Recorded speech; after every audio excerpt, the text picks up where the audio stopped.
Vamos continuar hoje vendo o relato de Marcos, do Evangelho de Marcos, sobre a ressurreição do Senhor Jesus. O que mais ele acrescentou ao que nós já vimos até hoje? Vamos ver Marcos 16, dos versos 9 até o verso 20.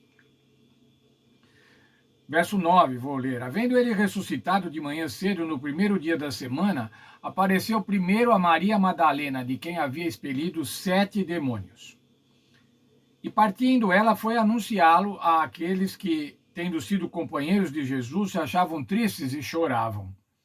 Esses, ouvindo que ele vivia e que fora visto por ela, não acreditaram. Veja, os discípulos estavam chorando a morte de Jesus. E agora, no domingo da ressurreição, na manhã do domingo da ressurreição, o Senhor Jesus apareceu a Maria Madalena. Veja, irmãos, as testemunhas da ressurreição de Jesus vão aumentando à medida que vão passando as horas e vão passando depois os dias. As testemunhas vão aumentando. O fato do Senhor Jesus ter ressuscitado se caracteriza como uma verdade, como um acontecimento, como real. Veja aqui o texto que a nossa lição fala. A primeira pessoa a ver Jesus vivo foi Maria Madalena. As outras mulheres também o viram, como nós vimos ontem. É significativo que as primeiras pessoas a verem o Senhor ressurreto foram mulheres. Como no mundo antigo as mulheres não tinham posição elevada como testemunhas, se essa história fosse inventada, homens teriam sido apontados como as primeiras testemunhas. Veja, o que diz esse texto? As mulheres não eram consideradas, não tinham uma consideração plena como testemunhas. Ora, se os discípulos então estivessem inventando uma história, eles não iam falar que o Senhor Jesus havia sido visto por mulheres, a quem não se dava muito crédito. Mas iam falar que eles tinham sido vistos, que o Senhor Jesus, após a sua ressurreição, tinha sido visto por homens. Se essa história fosse inventada, homens teriam sido apontados como as primeiras testemunhas. Mas não foram homens, nem sequer os 12 apóstolos, mas uma mulher. Ela contou a boa notícia aos discípulos, mas como era de esperar, eles não acreditaram no seu testemunho. Por que não acreditaram no seu testemunho? Primeiro, porque o seu testemunho era fantástico. O Senhor Jesus ressuscitou. Veja, o Senhor Jesus tinha dito a eles que ressuscitaria. Mas isso ainda não tinha fechado na cabeça de cada um deles. Eles ainda não tinham entendido isso. Seria mesmo uma ressurreição física.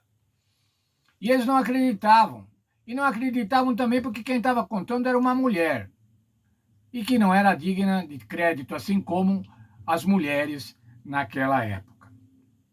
Os apologistas, ou seja, aqueles que discutem as verdades bíblicas ou que discutem as doutrinas bíblicas, destacam que o fato de que as mulheres foram as primeiras a ver Jesus como evidência da veracidade da história da sua ressurreição. Veja, mulheres viram a Jesus. Portanto, como elas não davam créditos a elas, e agora são colocadas na história como sendo as primeiras, isso atesta realmente a veracidade da ressurreição de Jesus. Mas vamos continuando aqui, versos 12 e 13.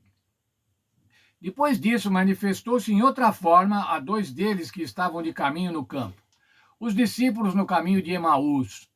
Vocês poderão ver isso também nos outros evangelhos, no relato dos outros evangelhos. No evangelho de Lucas, especialmente. Lucas 24, dos versos 13 até 35. E indo eles, esses que agora viram Jesus no caminho, que descobriram ao andar com Jesus, que Jesus era realmente aquele homem que estava falando com eles, era Jesus ressuscitado. Indo eles anunciar aos demais, mas também esses dois, a esses dois, eles não deram crédito. Veja, irmãos, a ressurreição de Jesus era uma coisa tão fantástica que podia contar que eles não acreditavam. Jesus havia dito que ressuscitaria, mas mesmo assim eles não acreditavam. Veja, os discípulos de Jesus, aqueles que haviam estado com Jesus por 3 anos e meio, aqueles que viram os milagres de Jesus, aqueles que viram Jesus ressuscitar pessoas, não conseguiam crer na ressurreição. Mas agora veja o verso 14. Jesus aparece aos 12, Finalmente apareceu Jesus aos 11, ou melhor, aos 11, porque Judas já não estava mais, quando estavam à mesa. E censurou-lhes a incredulidade e a dureza de coração, porque não deram crédito aos que o tinham visto já ressuscitado. Jesus falou: como vocês podem ser tão duros de coração? Como vocês podem ser tão desconfiados? Como vocês podem ter tão pouca fé que não acreditam, não acreditaram naqueles que disseram que o haviam visto e realmente o haviam visto?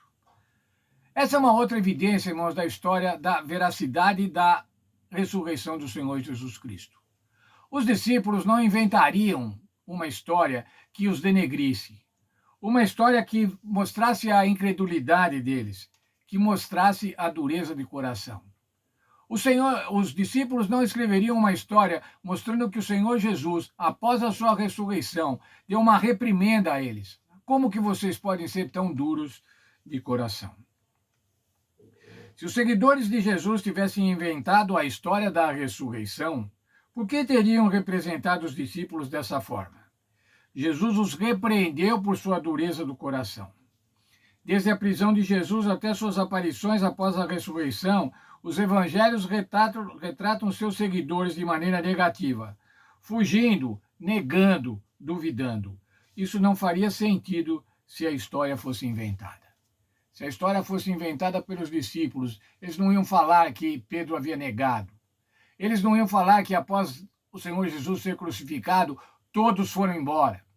Eles não iam falar que nenhum dos discípulos tomou providência para o sepultamento do Senhor Jesus. Eles não iam falar também que não acreditaram quando houve o testemunho de que Jesus havia ressuscitado. Portanto, irmãos, o relato dos evangelhos é um relato fidedigno. É um relato em que a gente pode acreditar, é um documento histórico. Aqueles que são céticos com relação a Deus e com relação ao Senhor Jesus Cristo, costumam dizer que esses relatos não têm valor. Entretanto, irmãos, eles são registros históricos da época do Senhor Jesus, de pessoas que conviveram com o Senhor Jesus, ou que testemunharam outros que tenham vivido com o Senhor Jesus. São registros históricos. Amanhã nós vamos estudar o que Jesus falou a eles ainda após a sua ressurreição. As últimas palavras de Jesus para os discípulos, o comissionamento evangélico. Será que aquela incredulidade dos primeiros dias ia continuar? Será que aquela incredulidade ia resultar na falência da igreja, na falência do cristianismo? Amanhã vamos estudar isso. Então, até amanhã, Deus abençoe a todos.